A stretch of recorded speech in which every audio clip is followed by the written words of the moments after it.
Hello friends, हाय, नमस्कार, प्रणाम। स्वागत है आप सभी का मेरे आज के ब्लॉग में। तो कैसे हैं आप लोग? मैं आशा करती हूँ कि आप सभी अच्छे और मस्त, स्वस्थ और व्यस्त होंगे और इन्हीं व्यस्तता के बीच में समय निकाल के मेरा ब्लॉग देखेंगे। तो आज तीज पूजा है और ये तीज पूजा का मैं ब्लॉग शूट कर रही हूँ और अभी दिन के 10:30-11 बज रहे हैं और मैं नाश्ता बनाने के बाद मैं भगवान का प्रसाद बना रही हूँ। बच्चे को स्कूल भेज ली हूँ और भगवान का प्रसाद बना रही हूँ और ठेकुआ और गुजिया बना ली हूँ और ये अनरसा बाकी था जिसको मैं अभी पूरा कर रही हूँ। और हमारे बिहार में ये सब चीज़ बनता है और ख़ास करके जिनके घर में छोटे छोटे बच्चे होते हैं खाने वाले, वो तो ज़रूर बनाते हैं। तो मेरे बच्चे भी हैं और मेरे यहाँ सबको पसंद भी है मेरे हाथ का बना हुआ सब चीज़। ऐसे तो मार्केट में भी सब चीज़ मिलता है, गुजिया, ठेकुआ, सब चीज़ मिलता है, लेकिन मैं घर में बनाई हूँ। आज तीज पूजा की हूँ और देखिए मैं भगवान जी का सारा तैयारी कर ली हूँ। उसके बाद यहाँ आई हूँ नहा धो के कपड़ा पहनने, तैयार होने, क्योंकि अब पूजा का समय होने वाला है। और मैं ज़्यादा कुछ तो नहीं, लेकिन ये सुहागन का पूजा है तो सुहागन का श्रृंगार तो बनता है। तो मैं यहाँ पर तैयार हो रही हूँ और ये वीडियो जो है मेरा छोटा बेटा शूट कर रहा है और बेटी अभी ट्यूशन पढ़ रही है। ट्यूशन वाले सर आ गए हैं, पढ़ना बेटा को भी था लेकिन उसका मन नहीं था कि मैं पढूं। और यहाँ पर मैं महावर लगा रही हूँ पैर में, क्योंकि हमारे बिहार में कोई भी शुभ काम हो आलता पैर में ज़रूर लगाते हैं। भले एक बार नेल पॉलिश ना लगाएं चलेगा, लेकिन आलता ज़रूर लगाते हैं। मेहंदी भी मैं नहीं लगाई हूँ, समय भी नहीं मिला और मैं ज़्यादा मेहंदी कभी लगाती भी नहीं हूँ। और यहाँ पर मैं पायल डाल रही हूँ, क्योंकि पायल भी मैं हमेशा नहीं पहन के रखती हूँ, क्योंकि जूता उता पहनने से पैर में खरोंच लग जाता है। तो इसी प्रकार मैं फटाफट तैयार हो गई। अब चलती हूँ पूजा करने।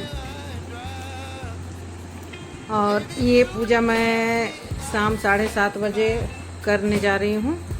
सभी लोग जिनको जब मौका मिला, कुछ लोग बोले 5 बजे किए, कुछ लोग बोले सुबह 10 बजे ही कर लिए, लेकिन मैं जैसे एज यूजुअल सा हमेशा सब दिन रात में करती हूँ वैसे ही कर रही हूँ।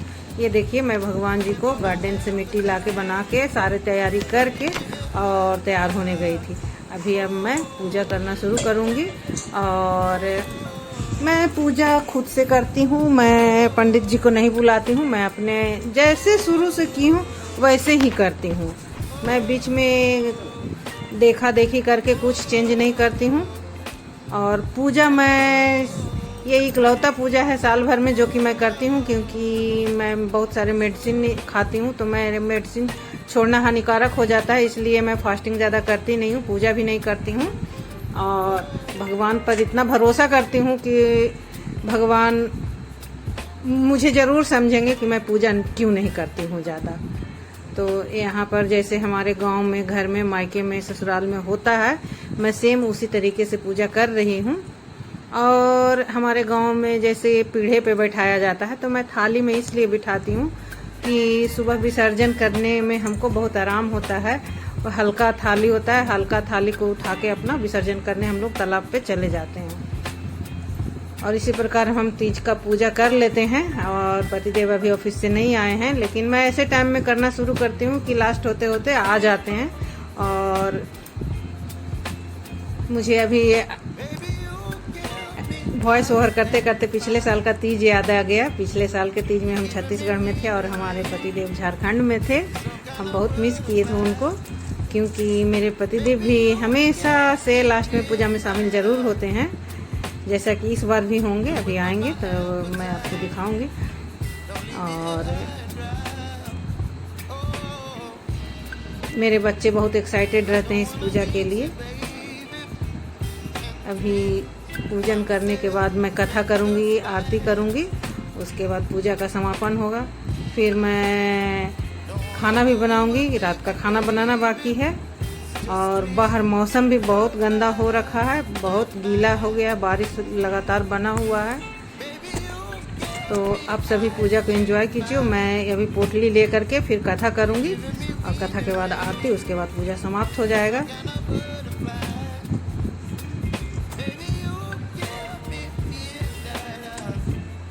यहाँ पर भी वीडियो मेरा बेटा ही बना रहा है।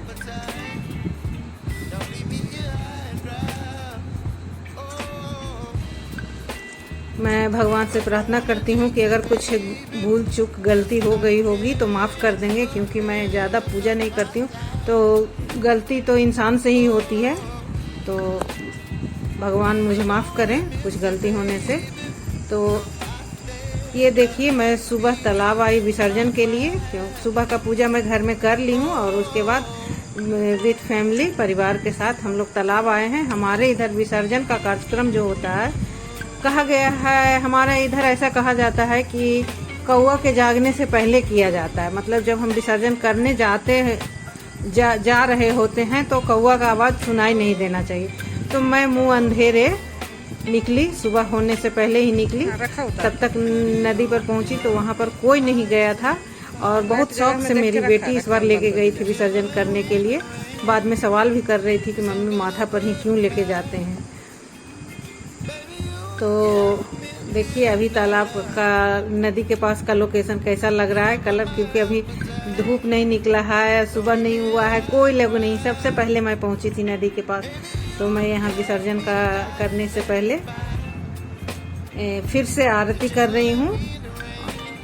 और हालांकि मैं सुबह का पूजा करके आई हूँ, फिर भी जब आरती करने लगी तो भगवान को भी थोड़ा सा आरती दिखाई और गंगा मैया की आरती की, क्योंकि गंगा मैया में हम अपना चरण स्पर्श करने से पहले भगवान की आरती और क्षमा याचना करते हैं कि आपको हम चरण लगाना नहीं चाहते हैं, लेकिन बिना चरण लगाए हम नहीं आपके पास आ सकते हैं। तो उसके लिए चरण लगाने से पहले क्षमा याचना। फिर इधर मैं सूर्य भगवान का, इस साइड में सूर्य निकलते हैं तो मैं सूर्य भगवान की भी आरती की। अभी निकले नहीं हैं, निकलने ही वाले हैं। तो इसी के साथ मैं विसर्जन भी करती हूँ। और विसर्जन करने के साथ साथ मैं कुछ प्रसाद भी लेके आई हूँ, क्योंकि मेरे बच्चे सब ब्रश कर के आए हैं। तो मैं सोच के रखी थी कि प्रसाद लेके जाऊंगी तो कुछ देर टाइम बिताऊंगी, तो वहाँ पर बैठ के बच्चे खाएंगे। तो हालांकि बच्चे थोड़ा बहुत एंजॉय किए, और साथ में मेरी दीदी का बेटा भी आया हुआ है, जो कि एंजॉय करने ही आया है इस जंगल झाड़ में।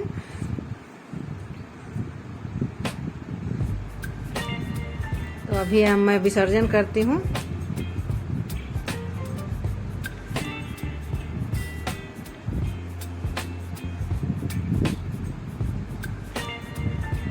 मैं पहले पैर से देख ले रही हूँ कि कितना गड्ढा है। मेरे बच्चे बोल रहे थे और अंदर जाओ और अंदर जाओ, लेकिन मैं नहीं गई क्योंकि मुझे डर लग रहा था। मुझे तैरना वरना आता नहीं है। और ये भगवान जी पर चढ़ाया हुआ एक कपड़ा रखने का रहता है, जो कि मैं रखी, और उसे अपने कपड़े से, पहनने वाले कपड़े से बांध के रखा जाता है। और ये देखिए नदी का लोकेशन, इसको भी जाने का मन हुआ पानी में। नहीं है, लेकिन पैर रखना धीरे धीरे।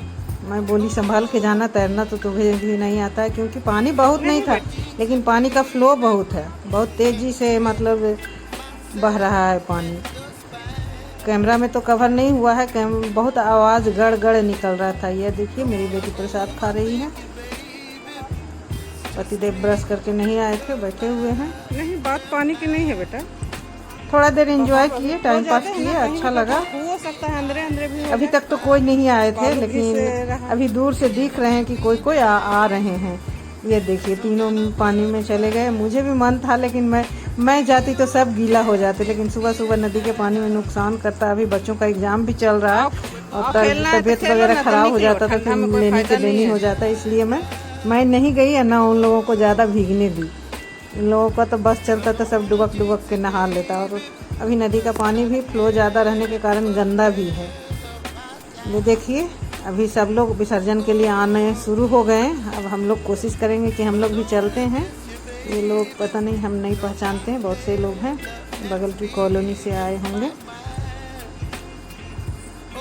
तो इसी के साथ हमारा विसर्जन का कार्यक्रम भी पूरा हो गया। और अभी तक अगर आपने मेरा चैनल सब्सक्राइब नहीं किया है या चैनल पे पहली बार है तो प्लीज़ सब्सक्राइब कर लीजिए और साथ में घंटी का बटन भी प्रेस कर लीजिए, जिससे कि आगे का नोटिफिकेशन मिलता रहे।